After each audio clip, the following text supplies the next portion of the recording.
প্রিয় সাহাবী বিলাল, কি ছিল সেই বিলালের অপরাধ? বিলালের অপরাধ ছিল একটা, আল্লাহকে আল্লাহ বলে, রব মানে আল্লাহকে রব বলে স্বীকার করে এটার উপর ইস্তেকামত থাকা। হযরত বিলাল হাবশী রাদিয়াল্লাহু তাআলা আনহু উমাইয়া বিন খালফের গোলাম ছিল। উমাইয়া বিন খালফ যখন জানতে পারলো বিলাল হাবশী রাদিয়াল্লাহু তাআলা আনহু মুহাম্মাদের আল্লাহর উপর ঈমান এনেছে, উমাইয়া তখন ডাক দিয়ে বলে, ও বিলাল, মুহাম্মাদের আল্লাহর উপর ঈমান ছেড়ে দাও, তোমাকে এত বড় বড় বড় বড় প্রতিষ্ঠা, তোমাকে এত বড় বড় পুরস্কার দেব, যে পুরস্কারের কথা তুমি কখনো কল্পনা করতে পারবে না। আর যদি মুহাম্মাদের আল্লাহর উপর ঈমান আনো, তোমাকে এমন শাস্তি দিব যে শাস্তির কথা তুমি কোনোদিন কল্পনাও করতে পারবে না। বিলাল বড় চমৎকার করে জবাব দিল, ও মাইয়া, ভালো করে শুনিয়া নাও, তুমি হয়তো বা টাকার বিনিময়ে, তুমি হয়তো বা দিরহামের বিনিময়ে আমাকে কিনেছো, কিন্তু আমি যে আল্লাহর উপর ঈমান আনছি, ওই আল্লাহ আমাকে টাকার দিরহামের বিনিময়ে কিনেন নাই, ওই আল্লাহ স্বয়ং নিজে আমাকে বানিয়েছেন। আল্লাহু আকবার।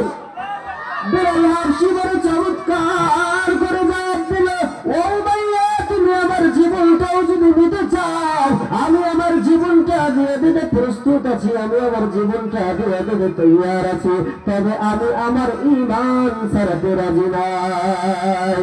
বিলাল হাবশী রাদিয়াল্লাহু তাআলা আনহু এই কথা বলার পরে উমাইয়া তখন উঁচু উঁচু পাহাড় থেকে ছোট ছোট পিচি পিচি পাথরগুলো এনে এনে জমিনের উপরে পাথরগুলো আগুনের কয়লা বানাইয়া বিলাল হাবশী রাদিয়াল্লাহু তাআলা আনহুকে ওই পাথরের উপরে শোয়াইয়া দিয়েছে।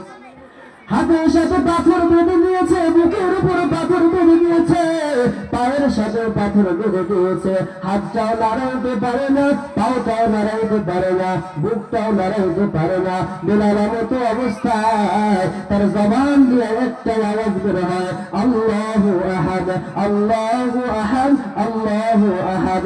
উমাইয়া যখন দেখতে পারলো তার জবান দিয়ে মালিকের নাম জপতেছে, তখন উমাইয়া পাহাড় থেকে বড় বড় কাঁটাগুলো এনে বিলাল হাবশী রাদিয়াল্লাহু তাআলা আনহুর জিহ্বার ভিতরে পেরেক মেরে দিল।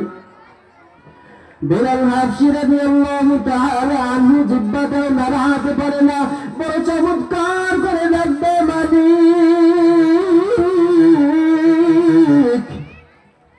আমি আমার জিহ্বাটা নাড়ে নাড়ে তোমার নামটা ধরে ডাকতাম,